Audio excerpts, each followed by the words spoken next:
ہم سب نے بھی بڑوں سے ایک بات سنی ہے کہ کمان سے نکلا ہوا تیر اور زبان سے نکلی ہوئی بات کبھی واپس نہیں آتی، لیکن پھر بھی ہم ہر روز جانے انجانے میں کچھ ایسے الفاظ بول جاتے ہیں جو ہماری نظر میں صرف ایک عام سی بات یا پھر مذاق ہوتے ہیں، لیکن سننے والے کے دل پر وہ کسی تیر کی طرح لگتے ہیں۔ ہیلو جی، السلام علیکم۔ آئی ہوپ آپ سب لوگ بالکل ٹھیک ہوں گے، اور اگر ٹھیک نہیں بھی ہیں تو اللہ پاک سے بہت دعا کرتے ہیں کہ وہ آپ کی تمام پریشانیاں دور کر کے آپ کو بہت خوش رکھے۔ پتہ ہے سب سے خوفناک بات کیا ہے؟ جسم کا زخم تو وقت کے ساتھ بھر جاتا ہے، اس پر پٹی باندھی جا سکتی ہے، لیکن جو زخم یہ زبان لگاتی ہے نا، اس کی کوئی دوا نہیں ہوتی، وہ نشان پوری زندگی دماغ میں گونجتا رہتا ہے۔ آج ہم بات کریں گے 5 ان جملوں پر جو ہم غلطی سے بنا سوچے سمجھے بول تو دیتے ہیں، لیکن وہ سامنے والے کو اندر سے بالکل ریزہ ریزہ کر دیتے ہیں۔ اگر آپ نے جانے یا انجانے میں کسی طرح سے یہ جملے استعمال کیے ہیں تو خدا کے لیے آج ہی رک جائیں۔ سب سے پہلا اور عام جملہ، تم تو ہر بات کو دل پہ لے لیتی ہو، یا تم بہت اوور ریئیکٹ کرتی ہو۔ یہ جملہ ہم اکثر تب بولتے ہیں جب کوئی ہماری بدتمیزی یا سخت بات اگلے کو بری لگتی ہے۔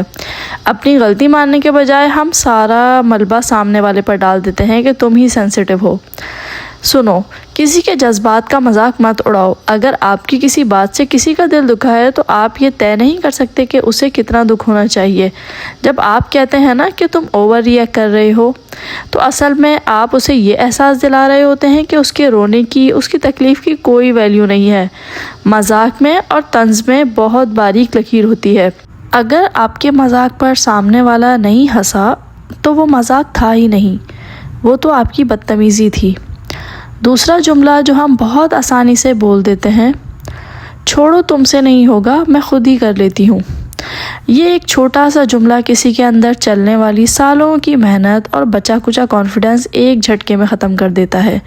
جب کوئی نئی اسکل سیکھ رہا ہو، کوئی نیا کام شروع کر رہا ہو، یا لائف میں پہلی بار کوشش کر رہا ہو، اور آپ اسے کہتے ہیں کہ تم سے نہیں ہوگا، تو اسے لگتا ہے کہ وہ بالکل بھی قابل نہیں ہے اور بیکار ہے۔ آپ کی نظر میں آپ اپنا صرف وقت بچا رہے ہوتے ہیں، لیکن سامنے والے کے دماغ میں آپ ایک ایسا ڈر بٹھا دیتے ہیں کہ وہ آنے والے سالوں تک کوئی نیا قدم اٹھانے سے ڈرتا ہے۔ اگر کسی کی مدد کرنی ہے تو اس کا ہاتھ بٹاؤ، اسے سکھاؤ، اس کی حوصلہ افزائی کرو، بجائے اس کے کہ آپ کسی کے سیکھنے کی جو خواہش ہے اسے ختم کر دیں۔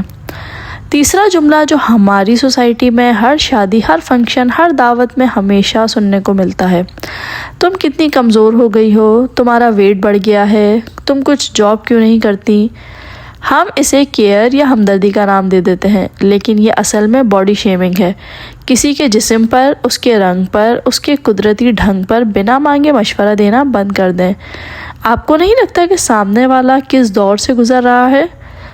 اس کے گھر میں یقیناً شیشہ ہوگا، ہو سکتا ہے وہ کسی بیماری سے لڑ رہا ہو سکتا ہے وہ بہت زیادہ مینٹل اسٹریس یا پھر فائنینشیل کرائسس یا پھر ڈپریشن میں ہو، جس کی وجہ سے اس کی صحت خراب ہوئی ہو۔ آپ کا یہ ایک کیئرلیس کامنٹ اسے پوری رات سونے نہیں دیتا۔ وہ شاید شیشے کے سامنے کھڑے ہو کر آپ کی وجہ سے خود سے نفرت کرنے لگ جائے۔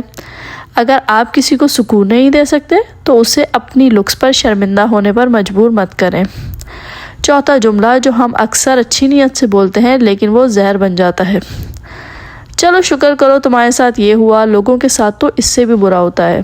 جب کوئی اپنا نقصان، اپنا بریک اپ، اپنی جاب کا چھوٹنا یا کوئی نصیب کا رونا آپ کے سامنے بتاتا ہے تو اس کے دکھ کو دنیا کے باقی دکھوں سے کمپیئر مت کریں۔ اس وقت اس شخص کو آپ کی کسی لمبے لیکچر کی ضرورت نہیں ہے، اسے صرف اس بات کی ضرورت ہوتی ہے کہ کوئی اس کی بات کو دھیان سے سنے اور اس کے دکھ کو محسوس کرے۔ جب آپ کہتے ہیں نا کہ لوگوں کے ساتھ اس سے بھی برا ہوتا ہے، تو آپ اس کے دکھ کو چھوٹا ثابت کر دیتے ہیں۔ ہر بندے کی برداشت کی طاقت الگ ہوتی ہے، کسی کا دکھ چھوٹا یا پھر بڑا نہیں ہوتا۔ اس وقت اس انسان کو لیکچرز کی نہیں بلکہ آپ کی سچی ہمدردی اور ایک دلاسے کی ضرورت ہوتی ہے۔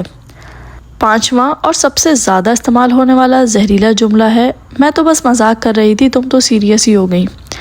یہ ہمارا سب سے بڑا ویپن ہے۔ ہم محفل میں کسی کی بے عزتی کرتے ہیں، اس کی کسی کمی پر شرمندگی کا سب کے سامنے مذاق اڑاتے ہیں، اور جب سامنے والے کا چہرہ اتر جاتا ہے تو ہم فوراً بول دیتے ہیں ارے یار میں تو بس مذاق کر رہی تھی۔ مذاق وہ ہوتا ہے جس میں سامنے والا بھی آپ کے ساتھ ہنسے۔ اگر آپ کے الفاظ سے کسی کی سیلف رسپیکٹ ہرٹ ہوتی ہے تو وہ مذاق نہیں تھا، وہ آپ کا طنز تھا جس نے آپ نے مذاق کے پردے میں چھپانے کی کوشش کی۔ زبان اللہ کی دی ہوئی ایک نعمت ہے جو چاہے تو 2 ٹوٹے ہوئے دلوں کو جوڑ سکتی ہے اور چاہے تو 2 ہنستے بستے گھروں کو اجاڑ سکتی ہے۔ زندگی بہت چھوٹی ہے میرے دوستوں، اسے نفرت، طنز اور سخت جملوں سے مزید مشکل نہ بنائیں۔ اگر آپ نے کبھی کسی کو غلطی سے جانے یا انجانے میں کوئی سخت جملہ کہہ دیا ہے تو اس سے معافی مانگ کر اپنا دل صاف کر لیں، کیونکہ مجھے معلوم ہے کہ آپ لوگ اچھے انسان ہیں اور آپ سب کا دل بہت پیارا ہے۔ چلیں جی، اب میں ملوں گی آپ سے نیکسٹ ویڈیو میں۔ اپنا بہت خیال رکھیے گا۔ اللہ حافظ۔